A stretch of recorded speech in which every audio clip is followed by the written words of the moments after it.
Welcome to the Whatever Podcast. I'm Erica. I'm Annabelle. I'm American. I am not. I feel like an honorary Brit today because we're actually at Annabelle's mom's house out of town. And I feel like I stepped into a little piece of England when I stepped into this house. Yeah, I feel like we kind of gave you a whole lot of culture shock all at once. I really got a cultural experience. You're even drinking your coffee out of a Union Jack mug. I am. And I would have just said the British flag and you said Union Jack. I have some jammy Dodgers sitting on the table. There's teapots behind us. Teapots behind me. Man, it's just been a wild ride. I got to have bangers and mash for the first time. It was seriously so good. Oh, I ended up dreaming about them last night. Did you really? Yeah, literally. Her mom made this rhubarb crumble. I've never had rhubarb before. It was so yummy. We made her make it again because it was so good. It was so good. I can't express. Anyway, we're coming to you today for another packed lineup, like we always say. We actually got some Q&A from you guys through social media, so we're really excited to jump in to some questions today. So let's get into it.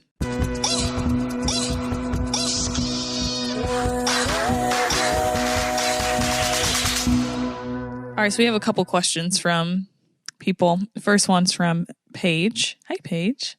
And she asked us what our gas station order is. That's like a thing right now. Gas station order. Mine would be sour gummy worms and either one of those like Dunkin' or Starbucks little like iced coffees you get from the fridge. The like little glass things. Mine's usually some sort of Red Bull, usually the summer edition of a Red Bull. And same thing, some sort of gummy something like a worm or a ring or a peach ring or something like that. How's rooming together? Fun, crazy, an adventure. That's from Emma. All right. It's all right.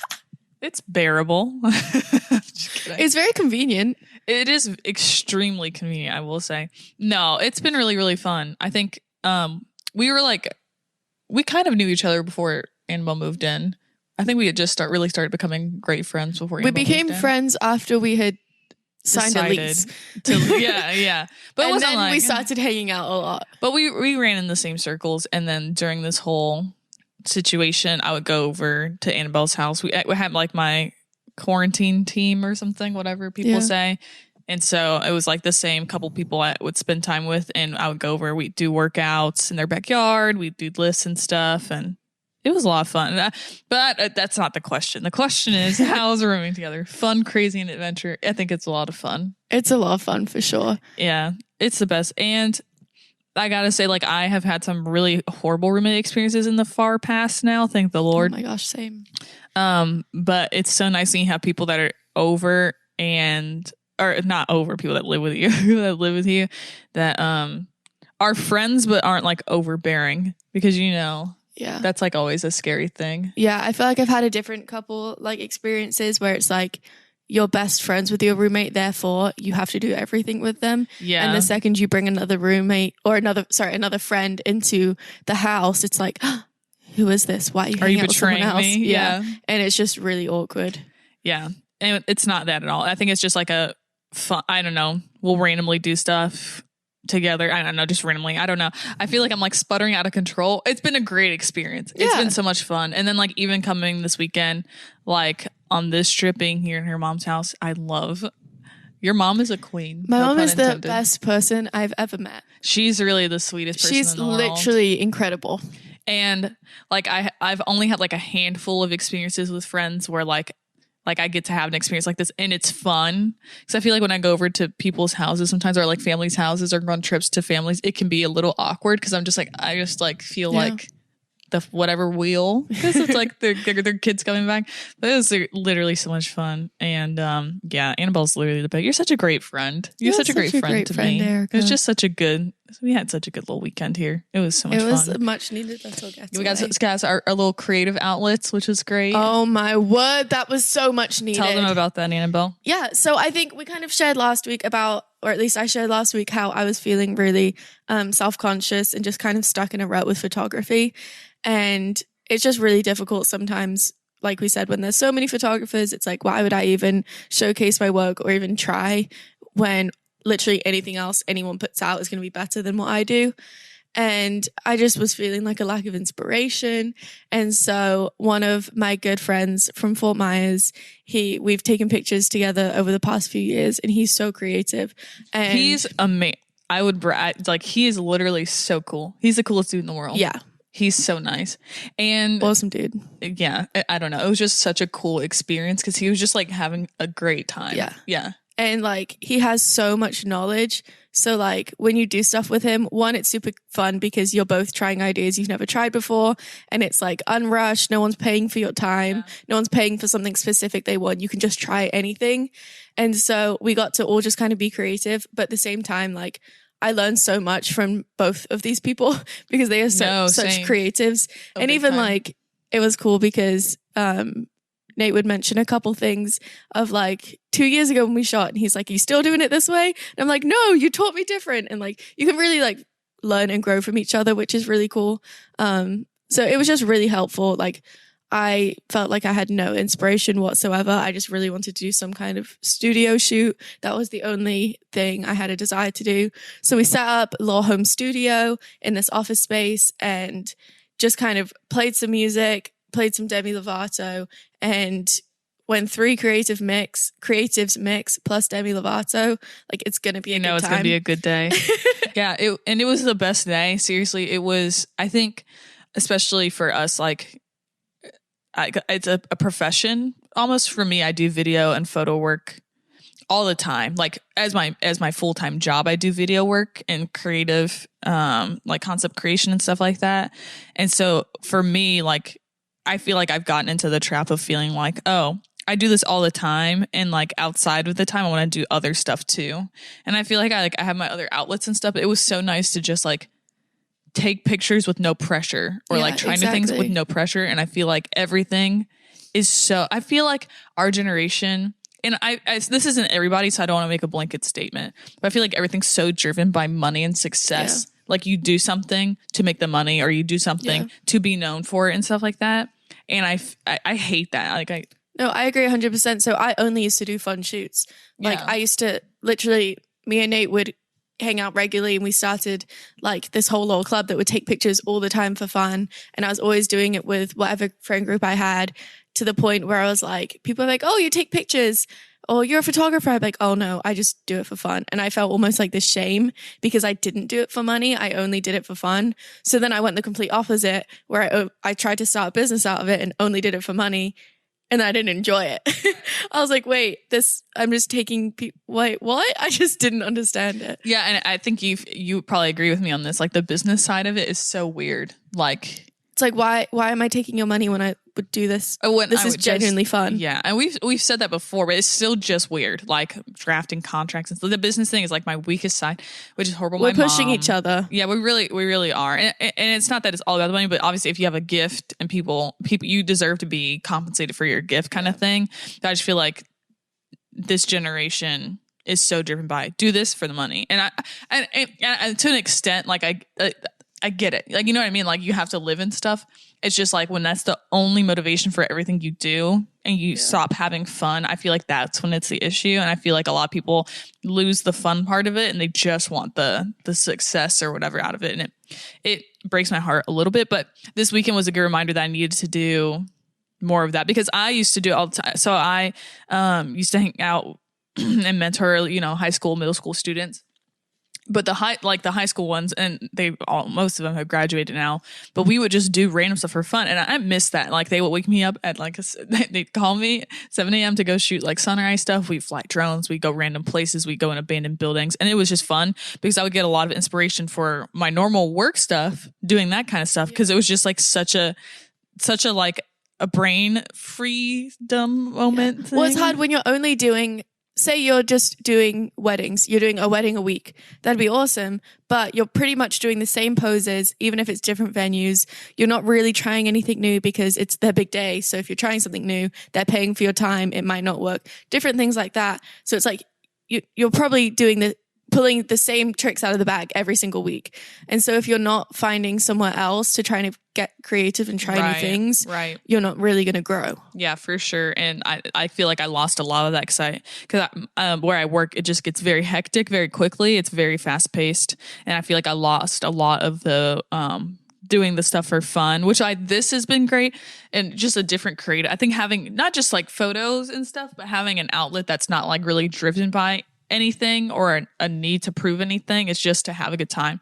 And I think you'd agree with me. I think I've said that like 3 times now. I think you'd agree with me that this is just fun. Like we have a good time. It's really low pressure. I think once we get everything set up, it's like such a low pressure, fun thing to do.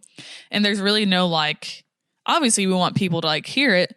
But I think for us, it's just an outlet to be able to just talk and have a conversation about the things that we're like really passionate about, but also give like a sunspot to people's weeks because there's so much going on right now. And it's all just like, I'm blasted left, right, up, down, and sideways. I think left and right is sideways, but you get the point. With just all the negative stuff going on. And I'm not saying being self-aware is negative. I think there's a certain amount of awareness, but I'm just, I got a tattoo yesterday. Yeah, you did. And I was at the tattoo artist had a tattoo, had a TV. He had many tattoos. He had a TV in his workspace and he turned it on just to have something on while I was getting the tattoo done. Cause obviously it's a little bit painful and it was just the news and it was all just like political stuff. And he's like, I just miss the days where I could just, see what the weather was. He's like, I can't even like check the weather. It's just this, and this, and that. And then he finally turned on Avatar, which was dope. And I really appreciated it. The Last Airbender, not the blue people. What tattoo did you get? I got a butterfly. Oh. Yeah. That's so sweet. Yeah. Mom approved, so we're good. She did? Yeah, she did. She did. Well, I said, Mom, I got a tattoo for you. And she said, don't pin that on me. And I said, no, it is for you. And she's like, what is it? And then I gave her the explanation like why I chose it and stuff. And she was like, that's really sweet. And then she like fussed at me about, not like fussed. She's so funny. Like I'll give an explanation. She extremely elaborates on a lot of things. It's so cute. But she just like really elaborates. She's like, I hope you know that we're just like so connected and I love being your mom. And like all this stuff. She's just the best. And then moms are the best. They really are. She's the best mom. We should stop right now. Like in conclusion, moms are the best. Rock. That's today's podcast. Yeah. She's so sweet. And then she was like, well, let me see it.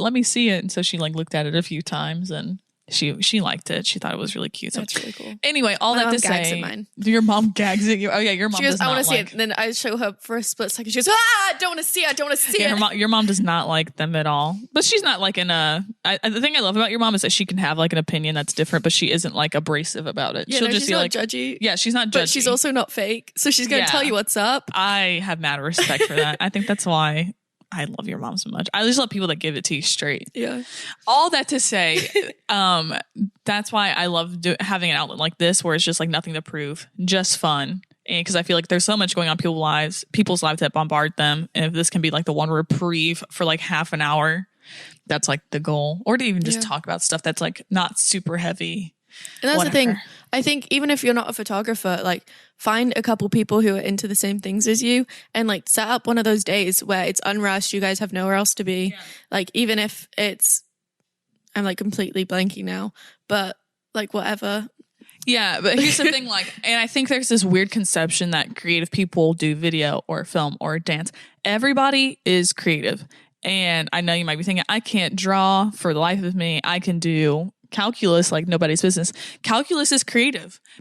Everything is problem solving. At some point in your life, you'll problem solve something in any different way. If it's a spreadsheet for an event, if it's figuring out a calculation for something, that's an extremely creative process. And so whatever it looks like for you, if it's not going out and taking pictures, maybe it's doing some going like, for a run with a group of people. Going for a run with a group of people. You guys can push each other, encourage each other. Exactly. Learn different techniques from each other. Exactly. No matter what. And that applies to everything. Yeah. That's just like not a creative thing. That's just a life thing. Yeah. I think it's really important.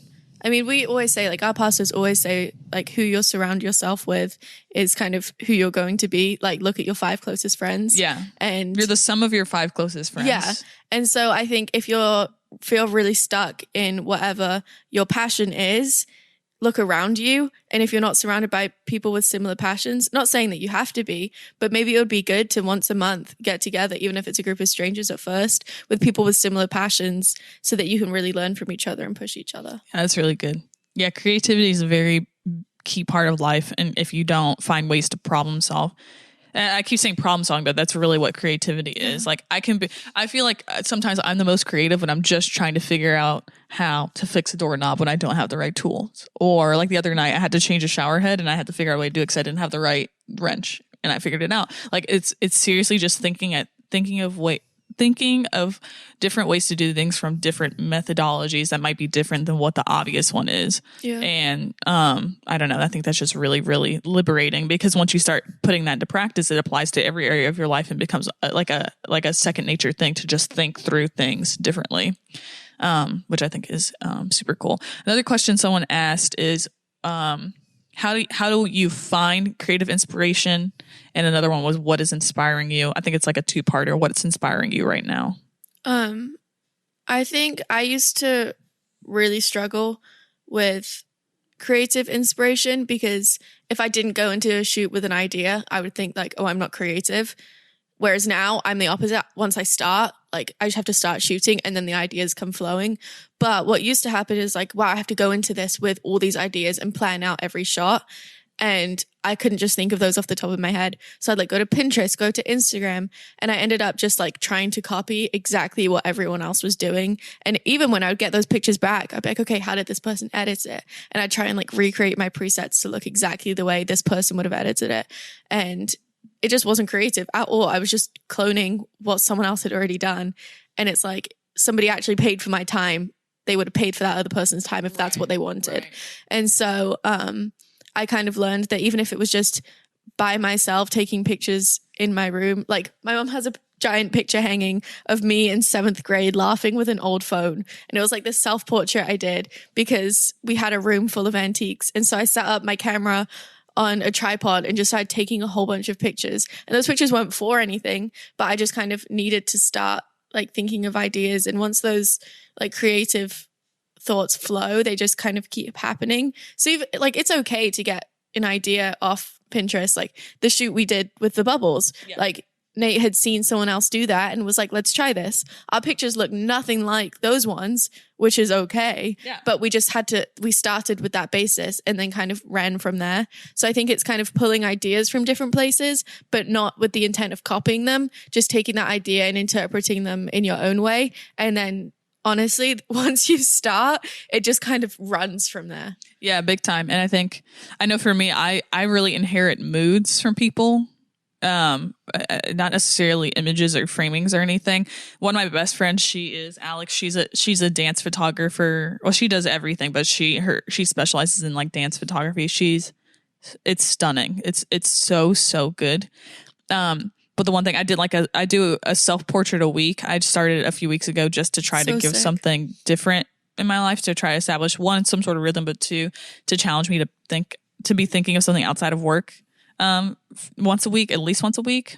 And this past week, it was either this past week or 2 weeks ago, I saw her work is very emotional. It's very like moody. I added some movement into my pictures this week and I edited them in a very moody way that's similar to her style. So I didn't take an exact replica of a shot of hers, but I was inspired by the mood and the emotion I'm inspired a lot by moods and emotions. I think that's lot of people asking what my creative process is, and I know it sounds like really, honestly, that feels conceited to say, like, people ask me what my creative process is, but I genuinely, people ask me, I've had multiple people ask me what my process is, like how I get to an idea. And it's hard for me to explain because I'm such an emotionally driven person. And I feel like a lot of the choices I make are just based on emotion. That's like the one time making an emotion based decision actually is conducive to something good. And so it's hard, like, how do I put on pen and paper emotion? You know what I mean? Like, how do I write down, oh, I just feel this way, and then because I felt this way, I did this. It's just like, you can't calculate something like that. I don't know. It's super weird. So I don't know, dude. Sorry, you're gonna say something. No, I was just saying, yeah. Oh, yeah. No, so that's been the hardest thing for me, is trying to explain people how to. And that's also one of the things I struggle with most as being a creative person, is trusting people to be able to match a vision I have, because I feel it. I feel a lot of things and it's not so calculated, which I'm trying to be better about making it more of an equation than just doing it myself and trying to communicate vision to someone else. But I don't know. That's the hardest thing. Sorry, that was like a really long ramble to say. I'm very emotional, and I find a lot of my inspiration from my friends who are also as emotional or as moody as I am, and try to replicate that emotion in my things. Okay, a lighthearted one. Mustang or Camaro? Any car with wheels, I'm cool with. Any car that drives and does not make the sound like. So I had my first car I ever had was a 1998 Honda CRV. It was the biggest gift of my life, and two people that mentor me that are like they're like my second parents to me, surprised me with it. They just like were like, hey, it's a long story, actually a really crazy story, but at the end of the day they were like, we have this car we want to give you. They gave me the car. That car, that's amazing. It was I wish like I got rid of it, but because it was on its way out. It was a really sad day. And honestly, when I got my car I had now, before I got the car I had now, I was like, man, I wish I could just find this exact same car and just drive another one. It's just my favorite. That's what I did. Is that? Oh yeah, yeah. Annabelle has really bad. I've had multiple car losses. They've been totaled multiple times, but it's never been me doing the totaling. In a tragic like roll, like not like someone rear-ended her, like flip into a ditch. Flip into a ditch at 4 a.m. Anyway, thanks, John. Love you. But I maybe that's the denial in me, pretending like things never happened. Like when that car was totaled, I was like, no, it's fine, but act like it never happened, and bought the exact same car, the exact same color. And I was like, I mean, I did love that car, but it was just part of me was like, yeah, that way we can just act like it just never happened, just clean slate. Which it's probably not healthy. I think, who knows? I don't know. Mine was just like a comfort thing. Like, wow, that's my first car. I just loved it so much. But towards the end of its life, it would make sounds like a roller coaster. To this day, I still don't. Can you like it show was like the sounds? Clink, clink, clink, clink, clink, clink, clink. No, it was like, I don't know how to explain it, but if you were in my car, you know exactly what I'm talking about, and people would make fun of me for it. Like one of my best friends, Will, he'd be like, I didn't know we were going to Disney. He would just like make like dumb jokes like, oh my, everyone buckle in, we're about to go on the drop. Like there's like dumb stuff like that. Yeah, but that car, man, I loved that car so much. That was my favorite thing in the whole world, and it had so many miles on it. The only reason I turned it in was it was literally on its last leg, and I think to fix it, it would have cost more to fix it than it would have than what it was worth. But I got a good 3 years out of that car. And it was the best 3 years of my life. I think 3 or 4 years out of that car, and it was the best 3 or 4 years of my life. It seriously was the best. I get really sentimental with cars. I think because like I move a ton, whereas like the car is like the consistent like safe space that's mine and only mine. Yeah. And so, I don't know, I just get weirdly sentimental about them. I'm weird with cars, and I have some weird comfort thing with cars. And if something's wrong with my car, then I get very panicked. And it's like I don't know, it's just like a weird comfort. I'm sure everyone in their life has something that if it's broken or it's not working, they just like freak out. If it's like your phone, like my phone breaks, it sucks.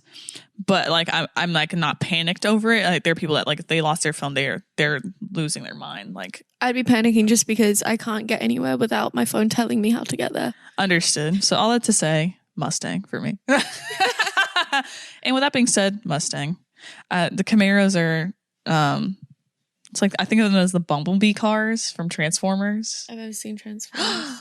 Do you know who Bumblebee is in Transformers? The yellow one? The yellow robot? I've never seen Transformers. Oh, okay. Sorry. Just a really big pop culture thing. I didn't know if you just knew what they looked like or anything. I live under a rock. No, you don't. You know why? Because I live where you live and it's not a rock. If you're Patrick Star, then I'm SpongeBob. And God help me now. But, if I'm SpongeBob, God help us all. The queen, what is it? The queen save us. What is it? Is there God save the queen. God save the queen. God save the queen. What's the one thing you miss most about England? Just the genuineness of spending time with people. Annabelle, I said more frivolous than. Oh. I'm just kidding. No. Let me know. So basically, like the culture there is that if you're going out for dinner with someone, you're not just grabbing food and leaving. You are there. And you are committed. You don't have plans afterwards. Like you are there to spend time with them and have dinner with them. Like that is the culture.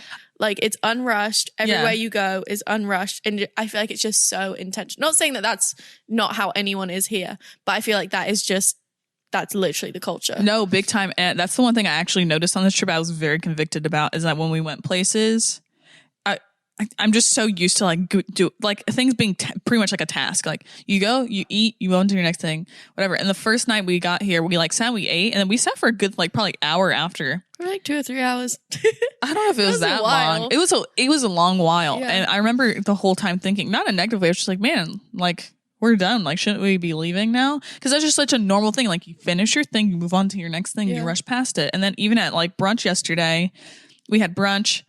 And I went to go get my tattoo. It took about an hour. And I thought they would be walking around doing something. I texted Annabelle, said, hey, I'm done. She was like, great. We're actually still at the restaurant. Like they'd just been sitting and chilling and talking the whole time, like so unrushed. And I'm so used to being rushed with everything. Like, move to the next thing. What's the next thing? What's the next thing? And no one had their phones out either, which was like a huge thing. Because I was just like, man, like everyone usually is like on their phone doing something or whatever. It was just such a seeing that was such a palate cleanse for me, to be like, I need to be more intentional about not rushing through things as quickly, not trying to pack in my personal time, not trying to pack so much of my schedule that I'm just rushing to the next thing. What's the next thing? What's the next thing? And just being able Which to is how I am.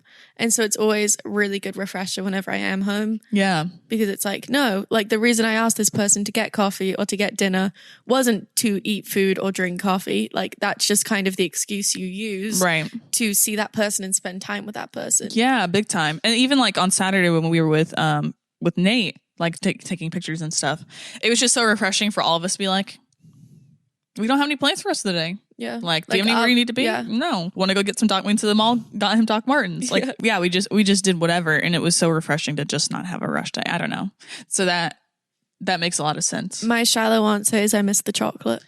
You did say you miss the chocolate. Didn't you say you wait till the last day? When it comes to food, I have to be so disciplined because I have zero self-control. So I'm an all or nothing kind of person. So if I'm following a nutritional plan, I am doing the strictest one there is, and I'm doing it for a certain amount of days and I will never break it. Like there's no in between. Or I'm literally eating ice cream for every meal. Like there's literally no in between. And so when it comes to me going to England, they have the best chocolate you will ever have. It's just, when you go to England, eat Cadbury chocolate. Don't buy it in America. It's made here.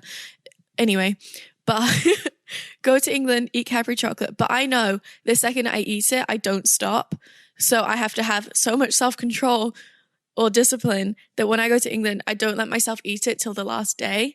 Because once I start eating it, I don't stop. So I eat it for literally 24 hours straight, to the point where I get so unwell that I have to like lay in bed for hours because I'm in genuine pain because I've eaten so much. And there's no regret, but it's just, if I would have started that day one, then the whole 2 weeks or however long of the trip is, that's how it would have been spent.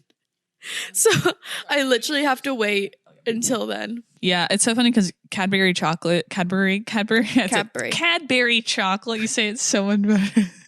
Cadbury chocolate, like that Cadbury eggs and stuff like that, like at Easter. It's just so crazy how different, I don't know, American chocolate versus English chocolate could be. It's a whole world. I gave my cousin, when I was in like 7th grade, I went back to England and I brought my cousin a Hershey bar, just like, oh, this is from America.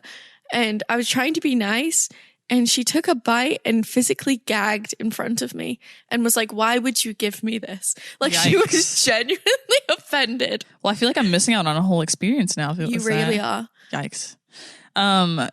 I got Jammy Dodgers, which I'm very excited about. I love shortbread cookies, like the shortbread cookies that have like the jam in the middle.